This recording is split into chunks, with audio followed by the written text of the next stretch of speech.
Life in Crestwood Hills had always been marketed as serene, the kind of suburban community where everything looked picture-perfect: neatly trimmed lawns, identical mailboxes, and an HOA that claimed to preserve harmony. In reality, however, that HOA was more like a tyrant in khaki pants, run by a small clique of power-hungry board members who thrived on controlling even the tiniest details of our lives. My run-ins with them had begun innocently enough at first. A notice about my trash cans being visible from the street for longer than the allotted 1-hour pickup window, followed by a fine for a flower pot that didn't align with the neighborhood's earth tone palette. I tried to brush it off, even laughed about it at the precinct with my fellow officers, but the complaints kept coming. When I was written up for letting my American flag fly after sunset without approved illumination, I realized they weren't just nitpicky, they were relentless. The final straw came in the form of a letter written with all the pomp of a legal summons, informing me that my garage door, color plain white, nothing outrageous, was in violation of community harmony standards and must be repainted in the HOA-approved shade of desert beige within 30 days or face enforcement. I tossed the letter in a drawer, fully intending to ignore it, because I had bigger responsibilities, like running the county police department.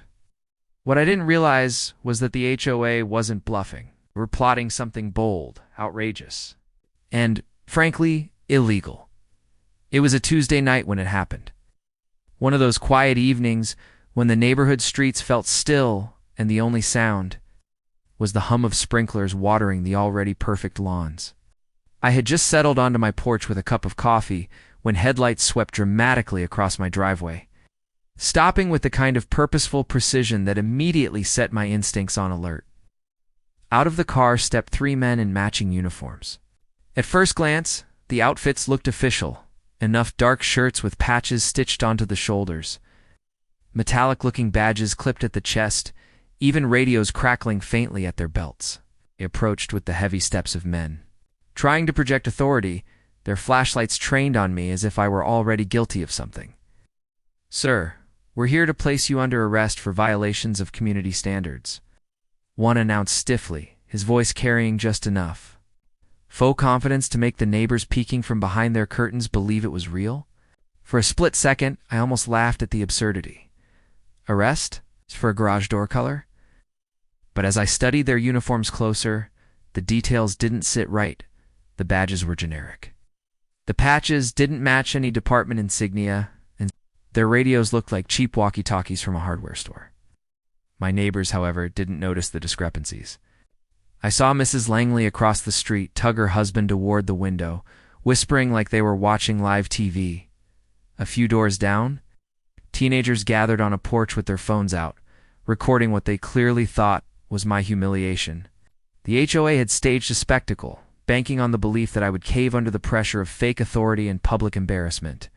Standing there on my porch, I let them rattle off their list of bogus charges, everything from non-compliance with paint codes to repeated trash container violations, their voices swelling with self-importance.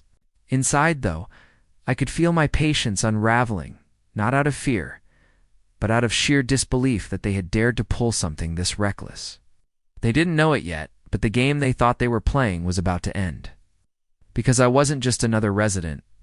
I was the chief of police, and if they thought they could parade around in knockoff uniforms and intimidate me into submission, they had no idea the storm they had just invited onto their own doorstep. I stood on my porch, letting the silence stretch as the so-called officers finished rattling off their absurd list of accusations, their voices rising with each fake citation as though volume alone might convince me of their legitimacy. One demanded I step forward and place my hands behind my back. Another waved a set of shiny handcuffs he had clearly bought from a novelty store. And the third nervously scanned the gathering crowd of neighbors who had spilled out onto their lawns eager for a show. The HOA president, Mrs. Caldwell, lingered at the edge of the crowd, her arms folded smugly across her chest, as if she were orchestrating a grand performance and waiting for her finale. She didn't notice the way my lips curled into a faint smile, or the way my hand slipped calmly into my pocket knot for compliance, but for the badge I carried everywhere. Slowly, I pulled it free, letting the polished metal catch the porch. Light as I held it up high for everyone to see, the murmurs in the crowd turned into gasps. "That's funny," I said, my voice even and deliberate, because I happen to be the chief of police for this county. The effect was instant and devastating. The three imposters froze mid-step, their faces draining of color as if they'd just realized they were standing on the edge of a cliff. One stammered something about a misunderstanding, fumbling at the fake badge pinned to his chest, while another tried to quietly step back toward the car, as though retreating might erase the crime they've just committed. The crowd's mood shifted in an instant, from uncertainty and curiosity to a ripple of outrage and amusement. Neighbors who had once whispered in fear of the HOA now laughed openly. Phones raised higher to capture the imposters squirming in, the spotlight of their own failure. I gave a subtle nod, and within moments, the real patrol unit I'd stationed around the corner rolled up with flashing lights that washed the cul-de-sac in red and blue. The imposters flinched at the sight, their flimsy bravado collapsing completely as uniformed officers, real ones this time, stepped out with authoritative strides. The crowd erupted with cheers, some clapping, others calling out remarks about finally seeing justice done.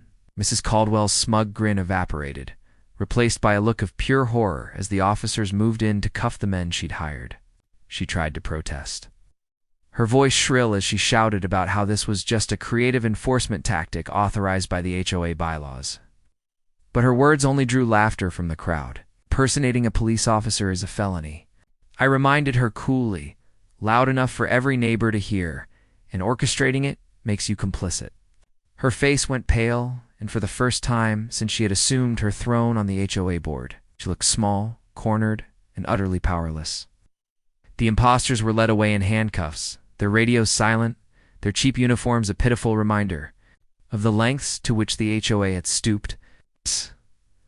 As they were loaded into the patrol cars, I turned back to my neighbors, many of whom had their phones pointed at me, their eyes alight with newfound respect. "This is what happens," I said firmly. "When people abuse power they don't have." The words seemed to linger in the night air, sinking deep into the fabric of the community. From that moment on, the spell the HOA had held over Crestwood Hills was broken. The board that once thrived on fear and intimidation now found themselves on the defensive, their credibility shattered in front of the very people they claimed to represent.